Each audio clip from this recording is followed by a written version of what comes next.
নমস্কার শ্রোতা বন্ধুরা, আজ আবার ফিরে এলাম শ্রীলতা ও রাসমণির উপাখ্যান এই ছোট একাঙ্ক নাটিকা দ্বিতীয় পর্ব নিয়ে।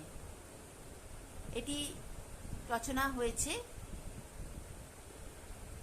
স্বনামধন্য লেখক শীর্ষেন্দু মুখোপাধ্যায়ের গহনার বাস্ক অবলম্বনে।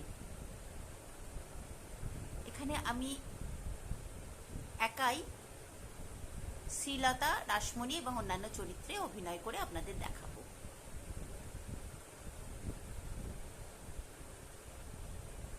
শ্রীলতা গরিব বাড়ির মেয়ে। বিশ্বাসুরীর এইরূপ সম্বোধনে তার ভয় হাত পা ঠান্ডা হয়ে গেল। সে গরিব ঘর থেকে এসেছে, বড়লোক বাড়ির এরকম আদব কায়দা, এত গহনা, এত বৈভব সে দেখেনি। সবসময় মনে হয় তার সে বুঝি কোনো অন্যায় করে ফেলল। তবে তার শাশুড়ি মানুষটা কিন্তু খোলা মনের। তিনি শ্রীলতাকে বলেই দিলেন, এ বাড়ির পুরুষ মানুষরা খুব অলস প্রকৃতির। এককালে জমিদার ছিল তো, তাই তারা কোনো কাজ করে না, শুধু তাস পশা খেলে, মাছ ধরে আর পরস্পরের মধ্যে মামলা লড়ে। আর পাওনাদারদের পাওনা মেটায় বাড়ির মহামূল্য আসবাবপত্র, ঝাল লণ্ঠন, অন্যান্য শৌখিন দামি দামি জিনিস দিয়ে দিয়ে। একথা শুনে শ্রীলতা খুব অবাক হয়ে গেল। সে কখনো এরকম ব্যাপার স্যাপার দেখেনি। সবচেয়ে আশ্চর্য হলো তার স্বামীর আচরণ দেখে। তিনি সারা সকাল তবলা বাজান, মাছ ধরেন, গাছে ফলপাকড় পেরে পেরে খান এবং সন্ধে হলেই কানে আতর লাগিয়ে সিল্কের পাঞ্জাবি পরে কোথায় যেন হাওয়া খেতে যান। অনেকবার জিজ্ঞাসা করেও সে তার কোনো সদুত্তর পেল না। এইভাবেই শ্রীলতা দিন কাটতে লাগলো। সে কুটনোও কোটে, রান্নাও করে, ছাদে কাপড় তুলতে যায়, আর মাঝে মাঝে রাগী পিশাশুড়ি ঘরের সামনে গিয়ে উঁকি মেরে দেখে তিনি কি করছেন। এরকমই এক সন্ধেবেলা শ্রীলতা ছাদ থেকে কাপড় তুলে তার পিসি শাশুড়ি ঘরের সামনে গিয়ে দাঁড়িয়ে দেখতে লাগলো যে তিনি কি করছেন। দেখলো পিসি ভর সন্ধেবেলা ঘরে বিছানায় শুয়ে আছেন। দেখে সে খুব অবাক হয়ে গেল। পিসিমা, ও পিসিমা, পিসিমা শুনছেন? ঘরের ভিতরে কি একটু দেখবো? পিসিমা এমন ভর সন্ধেবেলা ঘরের মধ্যে শুয়ে আছেন কেন? এরকম সময় তো আহ্নিক করেন। কি জানি কিছু কি হয়েছে? কি জানি বাবা, ভেতরে ঢুকলে আবার রেগে যাবেন না তো? কিন্তু এরকম তো কখনো দেখিনি। পিসিমা তো এই সময় আহ্নিক করেন। ও পিসিমা শুনছেন? শুনুন না, ও পিসিমা।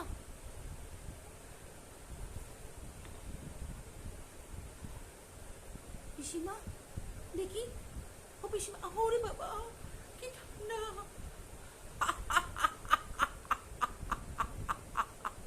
ঠান্ডা তো ওই বই, আমি তো ময়রা গেছি অনেকক্ষণ, ময়রা ভূত হইয়া গেছি। এ জানি বাইর বেলায় মরলাম কিনা রে। আরে সেমরি কাছে আয়, কাছে আয়। ও পিসিমা, ও পিসিমা আমায় ছেড়ে দিন পিসিমা, আমি কিছু করিনি, আমি আর আসবো না, কখনো আসবো না পিসিমা, আপনি আমায় যেতে দিন। ও পিসিমা, আমি আপনার ভাই বলি। ও পিসিমা। চপ চ্যামড়ি, কাইন্দি না, তোর কাইন্দন এখন থামা। এখন আমি যা বইলি তুই না যা। সব গয়টা শকুনের পাল, মোট পাইতা বৈশা আছে। কবে বুড়ি মরবে, গহনার বকরা করবে, ঘরে দখল নেবে, জানস? কাছে আয়, কাছে আয়, ভয় নাই, তোর গলা সিপা ধরুম না, কাছে আয়। বলুন বলুন দিদিমা, কি বলছেন? আমি আমায় যেতে দিন দিদিমা, আমায় ছেড়ে দিন। তোকে জাইরা দিমু, তোর কাছে আমার গহনার বাস্কটা লুকাইয়া থ। আমার এই খুঁট হইতে চাবিটা ন, ওই ঘরে যা, সিন্ধু কুইল্লা আমার গহনার বাস্কটা লইয়া। আপনার গহনা মানতে আমি হাত দেবো না বিজয়মা, আমার ভীষণ ভয় করছে। ওরে বাবা গো, আমি ওকে ছেড়ে দিন। ও গো কে গো? হাই স্যামলি, বারবার বলতেছি না কাঁদবি না, কিছু ভয় নাই, কাছে আ, ওখানে খাড়া, আমি যা বলি মন দিয়ে শোন। তোর বর ওই বলদাটারে কইয়া দিবি আমার মরার পর এ ঘরে দখল নিলে না গলা সিপা দিবি, তুই বেদবা হবি। বিজয়মা, ওরম বলবেন না। আমি কোথায় যাবো? ও বিজয়মা, কেন আমাকে এরকম করছে? বলছি না আমার খুঁট হইতে যাবি খান ল, 500টা লইয়া আয়, লুকাইয়া থ তোর কাছে, তাড়াতাড়ি কর, কেউ আইসা পড়বে, তাড়াতাড়ি কর। আমি কোথায় রাখবো? সবাই আমাকে আমাকে চোর বলবে। কেউ কিচ্ছু বলবে না, আমি তো আসি তোর সাথে, সদাই আসি তোর সাথে। স্যামলি, দেখ, এই দেখ, গহনার বাস্ক খান দেখ, 500 ভরি সোনা, কখনো দেখছস? দেখ, দেখ, এই দেখ, এই দেখ, এই দেখ, এই দেখ, গহনার বাস্ক, তোর কাছে লুকাইয়া তো। সব শগুনের পালরা আইসা পড়বার আগে চট করে লুকাইয়া তো। ভাবতে আছস পিসিমা তোকে দিছে?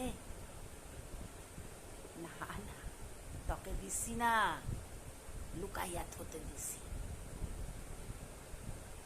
এই গহনা জোরেই এতটা কাল তোর শ্বশুর বাড়িতে দাপটের সাথে থাইকা গেছি,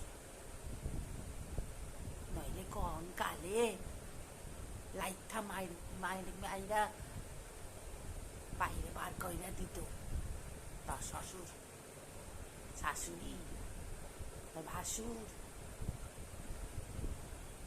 লক্ষ্মী, লক্ষ্মী দিদি আমার,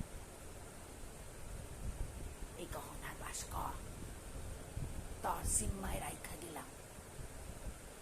বিজয়মা, আমাকে সবাই চোর বলবে। কেউ কিচ্ছু বলবে না, এই রাসমানি দাসী থাকতে কেউ কিচ্ছু বলবে না। তাড়াতাড়ি নিও, তাড়াতাড়ি লুকাইয়া থ, আমি যাই।